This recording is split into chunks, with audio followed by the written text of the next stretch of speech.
Hi అండి, welcome back to our channel. ఈరోజు tomato పచ్చడి ఎండుమిరపకాయలు వేసుకుని ట్రై చేద్దాము. టేస్ట్ అయితే చాలా బాగుంటుంది. వేడి వేడి అన్నంలోకి నెయ్యి వేసుకుని తింటే ఇంకా బాగుంటుంది. టొమాటో పచ్చడి తయారు చేయడానికి కావలసిన పదార్థాలు: ముందుగా ఈ సైజులో ఉన్న టొమాటోలు 3 తీసుకోవాలి. చిన్నవి అయితే 4 తీసుకోండి. ఈ సైజు అయితే 3 సరిపోతాయి. ఇలా చిన్నగా టొమాటోల్ని ముక్కలు సన్నగా కట్ చేసేసుకోవాలి. ఇంకా అర టీ స్పూన్ ఆవాలు, అర టీ స్పూన్ జీలకర్ర, పావు టీ స్పూన్ మెంతులు, ఉసిరికాయ సైజు చింతపండు, మరీ ఎక్కువ వద్దు, టొమాటో పులుపుని బట్టి అడ్జస్ట్ చేసుకోండి. ఇంకా 15 నుంచి 20 వరకు ఎండుమిరపకాయలు, రుచికి సరిపడా ఉప్పు, అర టీ స్పూన్ పసుపు, 5-6 వెల్లుల్లి రెమ్మలు, ఇంకా వేయించుకోవడానికి నూనె రెడీగా ఉంచుకోవాలి. ఇదంతా కూడా పచ్చడికి సరిపోతుంది. ఇప్పుడు మనం పోపుకి కూడా ఏం కావాలో చూద్దాము. పోపు కోసము అర టీ స్పూన్ ఆవాలు, అర టీ స్పూన్ జీలకర్ర, 1 టీ స్పూన్ మినప్పప్పు, ఇంకా ఒక 8 నుంచి 10 వరకు ఇలా పొట్టు తీసేసుకున్న వెల్లుల్లి రెమ్మలు, 2 ఎండుమిరపకాయలు, కొంచెం కరివేపాకు.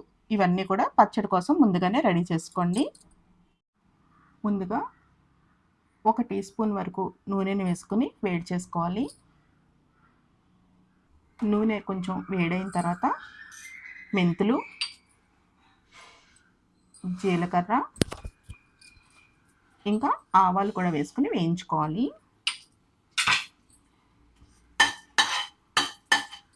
ఆవాలు చిటపటలాడేంత వరకు వేయించుకోవాలి. ఆవాలు చూసారా, ఇలా చిటపటలాడుతున్నాయి కదా.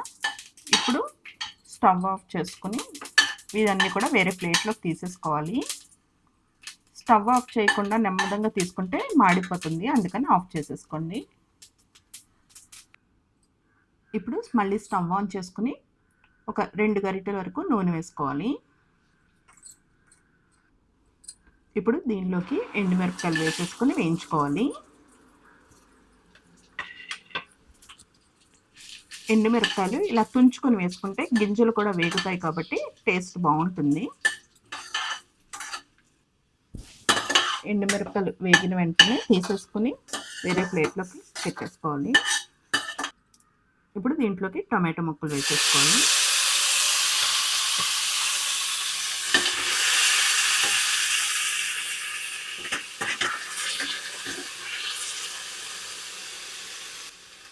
ఇంకా దీంట్లోనే వెల్లుల్లి రెమ్మలు, పసుపు, ఉప్పు, చింతపండు వేసేసుకుని మగ్గనివ్వాలి. ఒకసారి కలుపుకొని మూత పెట్టుకుని మగ్గనివ్వాలి. టొమాటో ముక్కలు బాగా పల్చగా కట్ చేసాం కాబట్టి త్వరగానే మగ్గిపోతాయి. మూత పెట్టుకుని మధ్యలో ఒకసారి కలుపుకుని మళ్ళీ మూత పెట్టుకుని మగ్గనివ్వాలి. టొమాటో ముక్కలు బాగా మగ్గిపోయిన తర్వాత స్టవ్ ఆఫ్ చేసేసుకోవాలి. ఇలా మనకి టొమాటో ముక్క మగ్గిపోయిందంటే ఈ తొక్క బాగా సపరేట్ అయిపోతుంది. అలా అయిందంటే మనకి ముక్క మెత్తబడిపోయినట్టే. ఇప్పుడు స్టవ్ ఆఫ్ చేసేసుకుని చల్లారనివ్వాలి. టొమాటో ముక్కలు చల్లారిన తర్వాత వేయించుకున్న ఆవాలు, జీలకర్ర, మెంతులు, ఇంకా ఎండుమిరపకాయలు కూడా వేసుకుని గ్రైండ్ చేసుకోవాలి.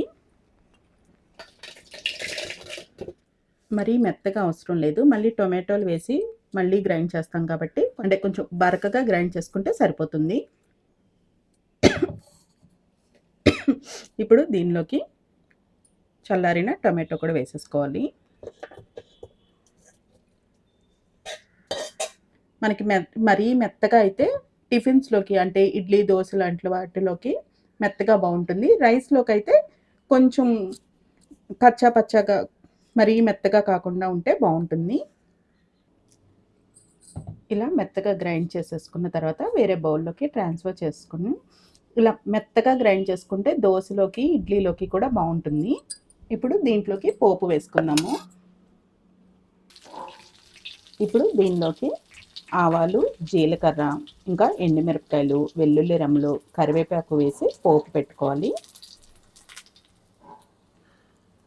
వేడి వేడి అన్నంలోకి పచ్చడి చాలా బాగుంటుంది. నెయ్యి వేసుకుని తింటే ఇంకా బాగుంటుంది. ఈ టొమాటో పచ్చడి ఫ్రిడ్జ్లో పెట్టుకుంటే 3 రోజుల పాటు నిలవ కూడా ఉంటుంది. ఈరోజు టేస్టీ రెసిపీ చూశారు కదా. మరొక ఇంట్రెస్టింగ్ అండ్ టేస్టీ రెసిపీతో మళ్ళీ కలుద్దాము. Thank you for watching our channel.